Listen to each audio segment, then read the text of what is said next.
there are a lot of ways in which first responders are exposed to issues that can impact mental health. And so it's particularly important that we have a culture that speaks up and gets early support. Most of my career was swept under the carpet and people were isolated.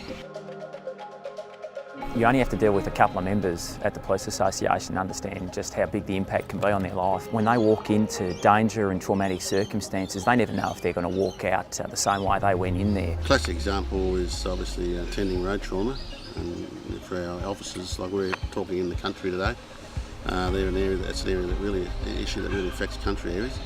When you're doing that, it comes with a price. And sadly, we'll probably never be able to change that part of the job. If they do get injured at work, I think it's important that they know that they're never walking alone. About 2 years ago, nearly now, we thought about the need to do something important for our veteran police officers, our past-serving police officers in relation to their welfare and particularly their mental health. We've been trying to invest heavily in supporting police mental health since 2015. And we have been doing that in relation to providing in-service support. Increasingly, we felt that our past-serving members were being left out of that. Early on, he said these famous words, if Victoria Police have broken them, that's meaning the veterans, and then we have a duty of care to fix that and provide support. Safe travels, and I look forward to walking with you down the path. Thank you.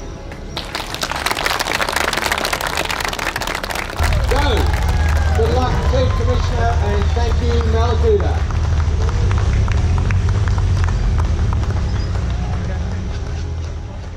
I'm David Kelso, I'm a leading senior constable. I've been in police force for about 24 years.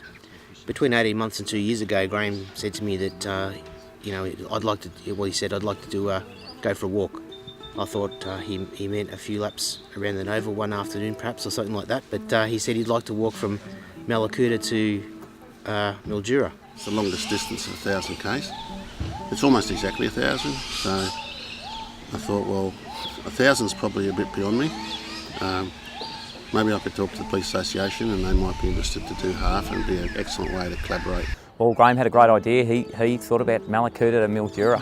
It's across the state, and I think that's great because our members work right across the state too, and I think better than doing something just in the Melbourne metro area. Graham was keen for it to be the total distance and make it one continuous route all the way along. We've mapped out a few routes. The first couple of days in particular are mostly on tracks off the main roads. There's a lot of sections that are on road which is just unavoidable, but he was keen to make sure that he walked the entire route, so that's where we ended up.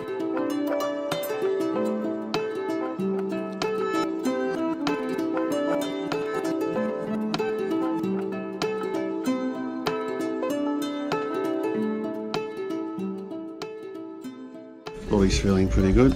And a nice day, not a cloud in the sky as well. Yeah, my name's Tim McKinney. I'm an inspector with the State Emergency Support Command. I've been in the police force for 29 years.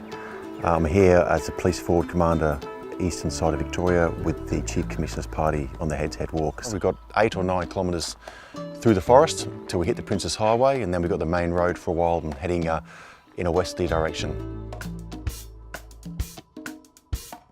I haven't had any problems around my legs or anything like that. So far so good. It's only day 2. Sure there'll be plenty of time for problems to creep in.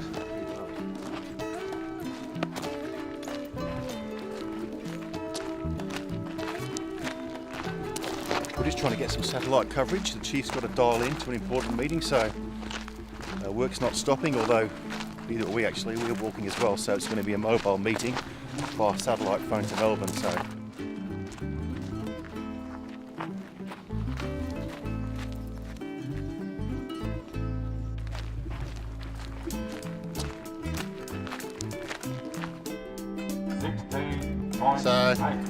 We haven't got far to go to complete today's leg as well. And again, so far today, apart from a big black snake that jumped on the path, we've been all pretty good. Done?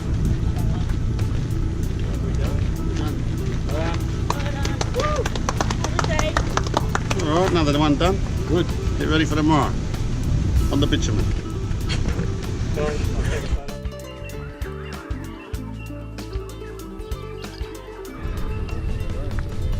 Well, we're walking along the Princess Highway. According to that sign there, we're 5 k's out of Cannon River. I've got the inimitable Bob Hill, Acting Deputy Commissioner, with me, and we're making our way along. There's a function in Cannon River we've got to go to, which the local member has been good enough to organise to raise some money. My name's Bob Hill. I'm an Assistant Commissioner in charge of the Southern Metro region, currently upgraded as the Acting Deputy Commissioner in charge of regional operations, effectively frontline policing across the state of Victoria. Quite rightly so, we support our veterans of war, our veterans that have served the country. I think there's a lack of understanding across our community that our police members face the same sort of or level of trauma just through their service as members of Victoria Police. This walk is about veteran police. It's because we really need to be doing a lot more to raise awareness for and recognition of veteran police officers. I applaud Graham for the fact that he's going to walk effectively for 23 days, 500 kilometres. I'll come back during the course of that tour, but I applaud him and his ability to actually get through the next 23 days.